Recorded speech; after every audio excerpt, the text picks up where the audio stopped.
안녕하세요. 썰스타그램입니다. 오늘의 사연 시작해볼게요. 전 회사 동기로 만난 동갑 남편과 2년 연애 후 결혼했어요. 결혼 후에는 딸 하나, 아들 하나를 낳고 육아휴직을 이어가다 그냥 퇴사했죠.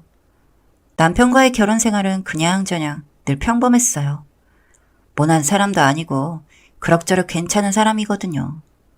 결혼을 한 이유도 특출나지 않아서 성격도 잔잔하고 그저 함께 있으면 편안하고 좋아서 괜찮은 사람이었어요. 아이들도 연년생 남배라 사실 자라면서 싸울까 걱정이 되었지만 두 아이들 모두 대학생이 되는 동안 서로 다툼 없이 사이좋게 잘 지내줬어요. 키울 때도 제 아빠처럼 모난 구석 없이 둥글게 자라더니 공부도 그럭저럭 곧잘하고 특출날 일 없이 잘 크더라고요. 저는 그냥 이 정도면 천운이겠거니 특별하지 않고 평범한 일상에 적응하며 잘 사는 중이에요. 사실 이렇게 평범하고 평화로운 제 인생에 딱 하나 문제가 있긴 해요. 가정사 하나 없는 사람은 없는 것처럼 저도 말 못할 문제가 하나 있어요. 사실 결혼 초반에 시아버지가 저를 많이 안 좋아하셨어요.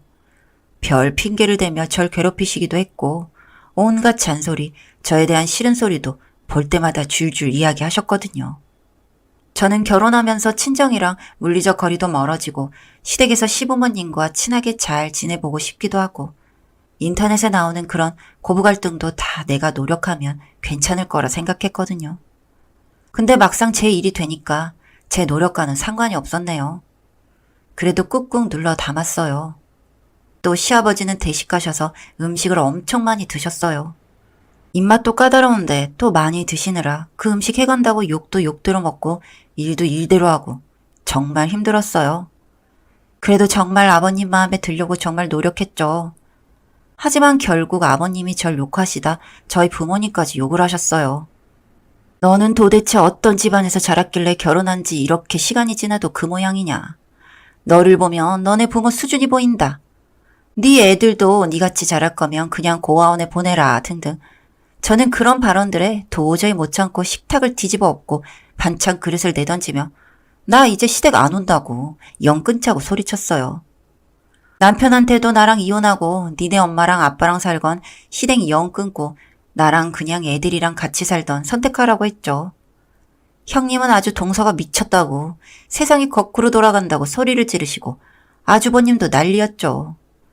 하지만 남편은 결국 제 편을 들어주었고 큰딸은 어린 나이에도 알 건 알았는지 엄마 고생했다고 절 안아주더라고요. 그렇게 결혼 13년 만에 시가에 연을 끊었어요. 그리고 연을 끊은 지 2년 만에 시아버지가 돌아가셨다네요.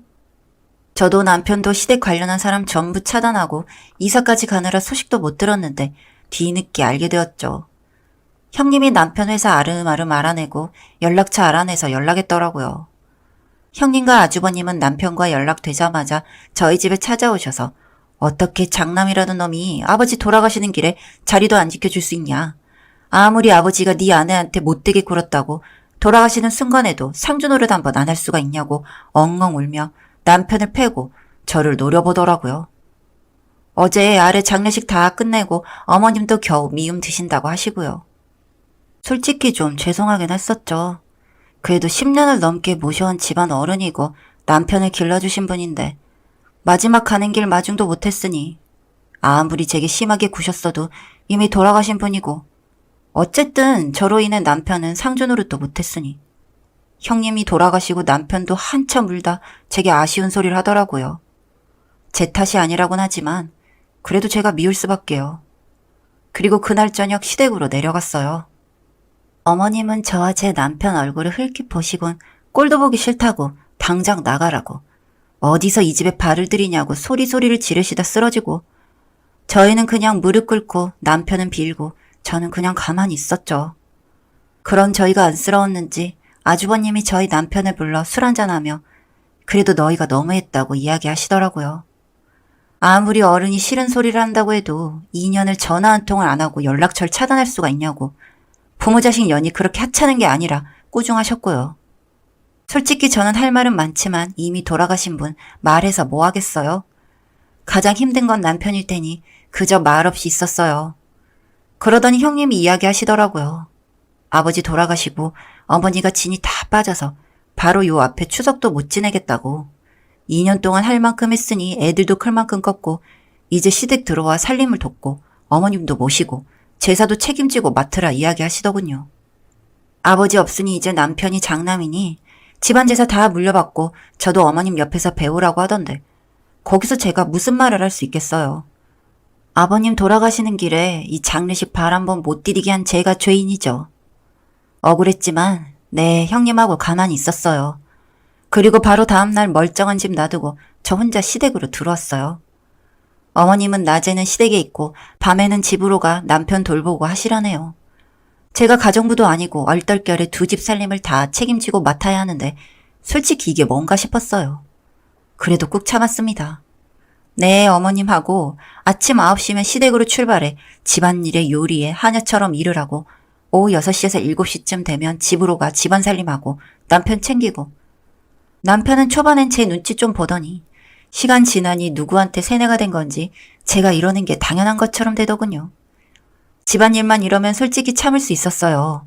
하지만 거의 한 달 걸러 한 달 꼴로 있는 집안 제사는 견디기가 힘들더라고요. 제사 있는 날에는 어머님이 일주일 전부터 이거 사와라 저거 사와라 이건 다시 저건 다시 이런 재료 준비부터 시작해 음식 하나하나 얼마나 깐깐하신지. 그것도 명절 제사, 시아버지 제사, 시아버지 형님 제사, 시아버지 부모님 제사, 시아버지 조부모님 제사, 무슨 제사, 또 누구 제사. 1년 반 정도 이 생활을 하면 매일같이 큰 상 2개를 그득 채울 제사를 10대 개는 지내고 나니 온몸이 상한 구석이 없고 정신도 온전하지가 않더군요. 특히 시아버지 제사를 지낼 때는 상을 3개를 겹쳐 꼬박 이틀을 밤새 음식 준비를 했어요. 전 살면서 전 종류가 그렇게 많은 줄 처음 알았네요. 심지어 어머님은 남편을 꼬드겨 장남을 상주 노릇을 못하게 만들었다고 제사상 앞에서 무릎 꿇고 빌라고 하셨죠. 어쩌겠어요. 시키면 해야지. 그렇게 제사상 앞에서 죄송하다고 무릎을 꿇고 10여 분 동안 죄송하다고 잘못했다고 빌고 그랬네요. 무튼 그 외에도 여러 제사를 챙겼죠. 심지어 남편도 우리 집 이렇게 제사 많은 줄 처음 알았다고 이야기할 정도였죠. 종갓집도 이 정도는 아닐 것 같았어요. 몸 성할 날 없이 시녀 종년처럼 죄인처럼 시어머니 구박을 들으며 살림을 하고 일을 했어요. 그리고 시간이 좀 더 지나 오늘은 시아버지 제사라며 퇴근한 남편을 여느 제사 때처럼 집으로 부르고 형님과 아주버님까지 집으로 불렀어요. 물론 제사 준비는 제가 전부 다 했고요. 작년만큼 거창한 준비는 아니었지만 그에 걸맞는 제사를 준비했죠.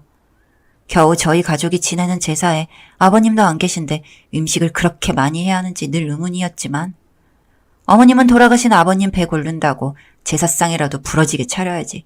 죽기 전 며느리 밥상도 못 받고 가는 길 아들 손 한 번 못 잡았는데 하시며 눈물을 훔치시기에 그냥 입 다물었죠. 여느 때처럼 제사가 이어가고 어머님은 또 저보고 무릎을 꿇고 빌라고 하시더군요. 전 도대체 이게 뭐 하는 짓인가 싶었지만 그래도 내 잘못이겠거니 내가 나빴겠거니 하고 술 한잔 따르고 빌었어요. 아버님 죄송해요. 가는 길 아들 손 한 번 못 잡게 죄송해요. 이기적인 며느리라 죄송해요. 죄송합니다. 죄송합니다. 손에 불이 나게 빌면서 멍하게 병풍을 바라보는데 순간 병풍이 덜컹이며 벽에 그림자가 일렁이더라고요. 저는 순간 제가 헛것을 본 줄 알았어요. 그런데 남편이 하고 멍청한 목소리로 말을 하더라고요. 저는 귀신인가 싶었어요. 진짜 시아버지 귀신이 제가 미워 찾아왔나 싶어 일어나 병풍 쪽으로 다가가려는데 어머님이 절 막더라고요. 제사 중에 어디 못 배운 티를 내냐면서요. 저는 욕먹을 각오를 하고 병풍 뒤로 걸음을 옮겼어요. 형님과 아주버님, 어머님 모두 절 붙잡고 말리는 게 이상해 애써 뿌리치고 병풍을 밀어내는 순간 병풍 뒤에서 시아버지가 전 하나를 손에 쥐고 멍하게 절 보시더라고요. 저는 귀신인가 싶어 깍 하고 소리를 지르며 주저앉았고 남편도 같이 뒷걸음질 치며 소리를 질렀어요. 너무 놀라 몸을 덜덜 떨고 있는데 형님과 아주버님은 헛기침을 하며 부엌으로 넘어가셨고 어머님은 제 눈을 피하시더라고요. 아버님은 주섬주섬 병풍 뒤에서 걸어 나오셨고요. 그때 눈치챘죠. 아, 놔두고 장난친 거구나. 순간 지난 시간 동안 제사로 힘들었고 집안일에 힘들었던 것들이 생각나 눈물이 차더라고요. 남편은 아버지? 아버지예요? 아버지 살아난 거예요? 이런 멍청한 헛소리를 내뱉고 있었고요. 뚝뚝 떨어지는 눈물에 어이가 없어 실소를 내뱉으며 거실 한가운데서 한참 눈물을 뚝뚝 떨구며 흐흐흐 하고 웃었어요. 진짜 미친년이 따로 없었죠. 그리고 물었죠. 나 가지고 논 거 맞냐고. 어머님은 그제서야 아니 이렇게라도 안 하면 네가 우리 집에 아예 안 올 거 아니냐고. 어차피 다 늙어 오늘 내일 하는 양반 미리 상 좀 챙겨주고 숙이고 들어왔으면 어련히 좋았겠냐고 대려 성질을 내시더군요. 시아버지는 그냥 상 앞에 자리 잡고 앉아 이것저것 음식을 주워 먹으면서 이래서 억센 며느리는 별로라고 고분고분하게 참하게 있으면 좀 좋냐 이야기하시더라고요. 네, 다 거짓말이었네요. 장남 손 한 번 못 잡고 울면서 돌아가신 시아버지는 제 앞에서 때깔 좋게 얼굴로 조기 찢어 잡수시고 남편이라 알아 누우신 어머님은 제게 삿대질을 하며 네가 어련히 알아 잘했으면 좋았을까 하시고 다 제 탓이라며 아버지 불쌍해서 자기 죽는다는 형님은 부엌에서 제 눈치 보고 계시네요. 부하가 치밀어 견딜 수가 없던 저는 아버님이 숨어 계시던 병풍을 발로 차 넘어뜨리곤 밥상을 엎으며 미친년 마냥 소리를 질렀어요. 죽은 척까지 해대면서 나 골리니까 좋냐 이 미친년 놈들아? 니들이 사람이야? 아까거리며 엉엉 울면서 악을 지르니 어머님이 제 뺨을 내려치시더군요. 전 어머님 어깨를 밀쳐 쓰러뜨리곤 아버님이 드시던 조기를 주워와 어머니 뺨을 같이 쳤습니다. 어머님은 눈을 크게 트시며 뒷목 잡으시며 자리를 주저앉으셨고 형님은 그대로 제 머리채 쥐어 뜯으시길래 저도 같이 형님 머리채 잡고 잡히는 머리털 다 뽑아버렸죠. 손에 기다란 머리카락을 주렁주렁 잡고 구워둔 전을 다 주워 담아 시아버지에게 던지며 다 처먹으라고 걸씬 들린 미친놈아 하고 또 소리를 질렀네요.